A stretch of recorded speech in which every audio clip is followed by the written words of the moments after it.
I'm standing at the Eiffel Tower Park in Paris, Arkansas. So I'm standing in Paris, Arkansas. Started out this morning in Shreveport, Louisiana, and had to pull off the road here in Paris to check it out real quick on our way up to Altus to try some wine. I'm also gonna grab a fried bologna sandwich, because a fried bologna sandwich is actually one of the favorite foods here in Arkansas. We're gonna see which wine pairs with that sandwich best. So come with me and let's go see what they're pouring for us today.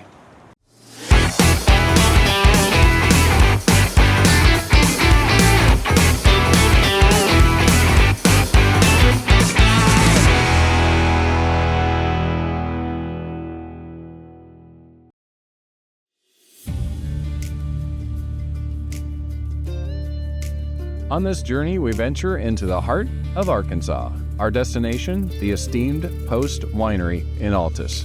This land bears the indelible mark of pioneers who first carved a life here around 1820.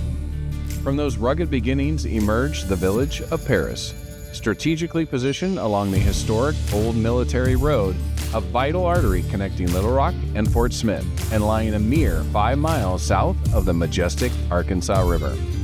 In 1874, this burgeoning settlement, the seat of Logan County, adopted the evocative name of the French capital, Paris, and was formally incorporated on February 18, 1879.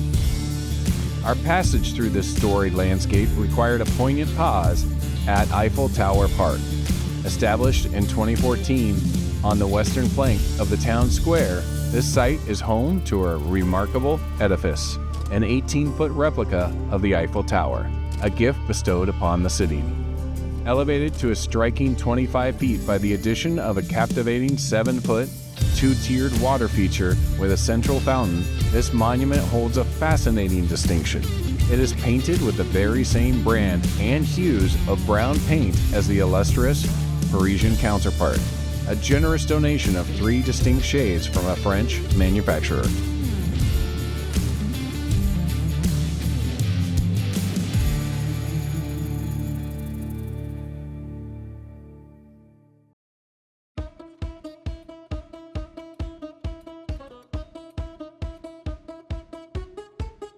So I'm here at Post having a tasting, and this wine totally intrigued me. You know how I like learning about new grapes.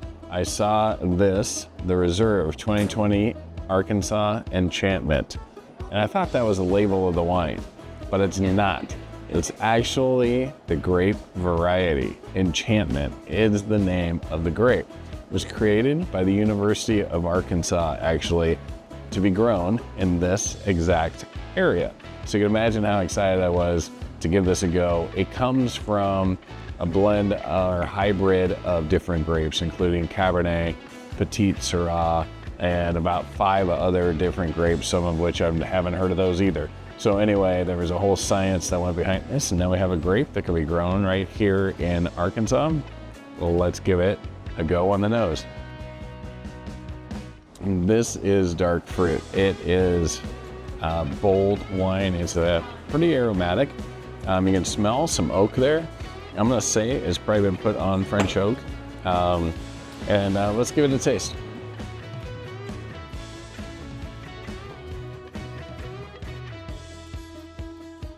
So noticeable right off the bat, this is high acid wine actually for a red, and it is very tart. So it comes off like a tart bean cherry. It's got a little bit of like an elderberry there. It turns a little bit darker fruit, a little bit plum on the finish. It's an interesting character wine. I would think if you're going sweeter barbecue, this might go pretty well with it because it's kind of Cab Franc-ish, kind of. So anyway, I might give this a pairing with the bologna later. We'll see how that goes. Prepare to delve into the compelling saga of Post Family Vineyards and Winery, an esteemed institution nestled along State Highway 186 in Altus, Arkansas. This very ground was once the cherished farm of Professor Joseph Bachman, a distinguished pioneer in the creation of novel grape varieties.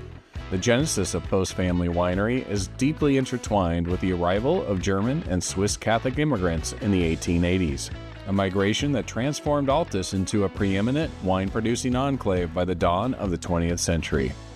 Today, this legacy endures, positioning Post Family Winery among the top 100 largest wineries in the United States. The lineage of this branch of the Post family traces back to Jacob Post, the great-grandfather who, alongside his wife Anna, embarked on the craft of winemaking.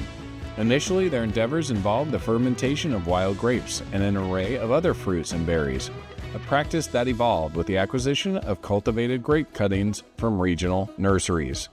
A dramatic chapter in their history unfolded during Prohibition, when Jacob's daughter-in-law, Catherine, wife of his son Joseph, faced imprisonment for her unwavering commitment to producing and selling wine. In 1951, Jacob Post laid the foundation for the present-day Post Winery.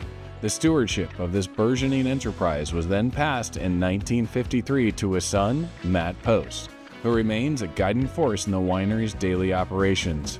He and his wife, Betty, nurtured a family of 12 children, many of whom continue to contribute their expertise to the winery's enduring success. Post Family's commitment to innovation is underscored by its close collaboration with the University of Arkansas's Institute of Food Science and Engineering, a partnership dedicated to the research and development of superior grape varieties. Indeed, Post Winery proudly cultivates and produces wines from true groundbreaking University of Arkansas varietals, Enchantment and Opportunity. However, the vast expanse of Post Vineyards remains dedicated to a diverse selection of established varieties, a testament to their unwavering dedication to the art and science of winemaking.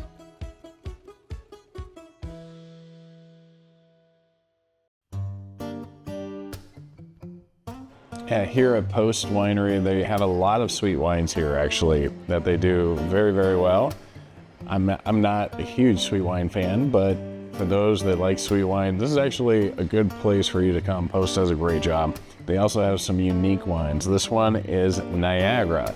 Niagara is not a Vitis vinifera grape. It's actually a Vitis labrusca grape. So it's more of like the Concord variety or something, more of like a table grape. It gets extremely sweet, and so they almost can't even make a dry wine out of it. So this is the Niagara White. It's going right here on site in Arkansas. And let's give it a go on the nose. And this is aromatic.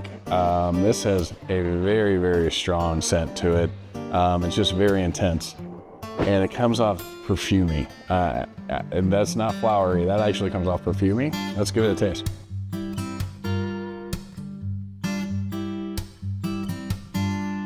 It's definitely sweet. It's actually on the, I'd go with a semi-dry, not quite as sweet as I would have expected. That perfuminess hangs on. It actually kind of sticks on the palate a little bit there, but this is definitely what I would label as a Grammy wine, so for sure. It's cold outside, by the way, but I am drinking muscadine, which can warm you up. Muscadine is a grape that grows naturally right here in this region, which that's part of the fun of these trips, is finding new and unique things by region. So muscadine is a very, very sweet grape. It's kind of more of a table grape, so it's not what you normally see as far as Vitis vinifera, which is what you would make typical wines with. This is a different type of grape. It actually grows kind of singularly instead of in bunches, so it kind of comes off the vine kind of like a fruit instead of what you typically see with the bunches of grapes. This is going to be a sweet wine no matter what you do with it. So let's give it a go on the nose. This has some citrus to it, a lot of sweetness, almost like a safflower oil smell to it. It's got a little bit of greenness or a little bit of hay to it, but that sweetness is coming through. Let's give it a try on the palate.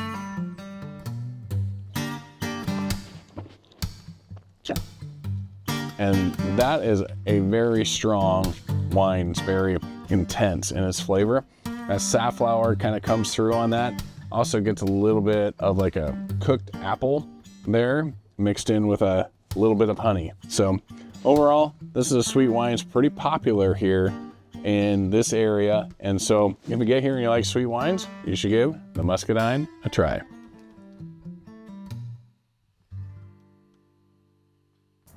Just finished the wine tasting here at Post Winery. It was a really great experience right here in Altus, Arkansas, which is the wine capital of Arkansas, by the way.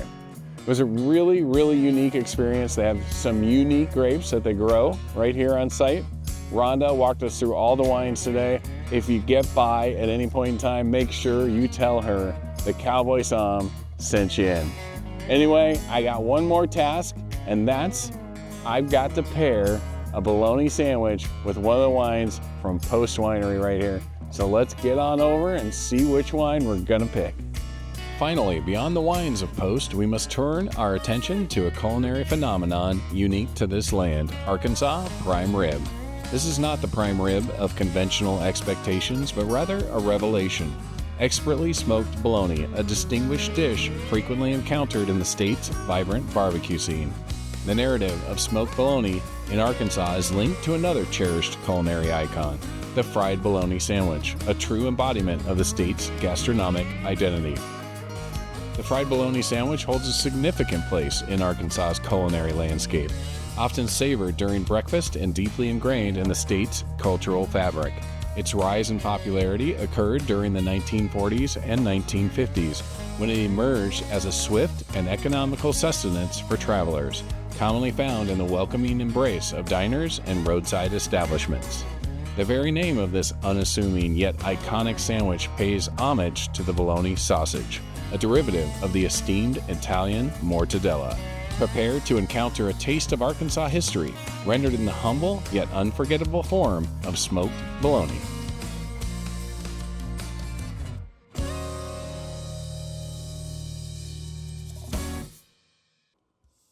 So I'm sitting here getting ready for my last task, which is pairing a bologna sandwich with a wine from Post Winery.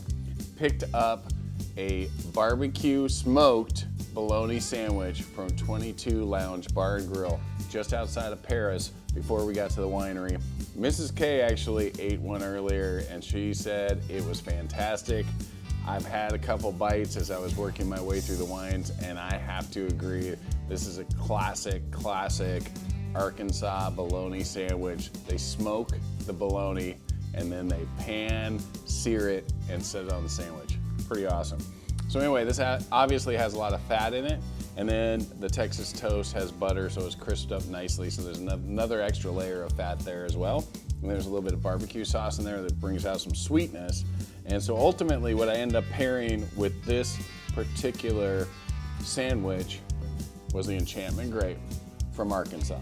And this has a little bit of tartness to it, pretty high acid. So when you take a taste of that, it actually kind of cleanses your palate, gets you ready for that next bite, and just kind of gives you a smooth profile throughout your entire palate. And so let's give this a try and see what it's like.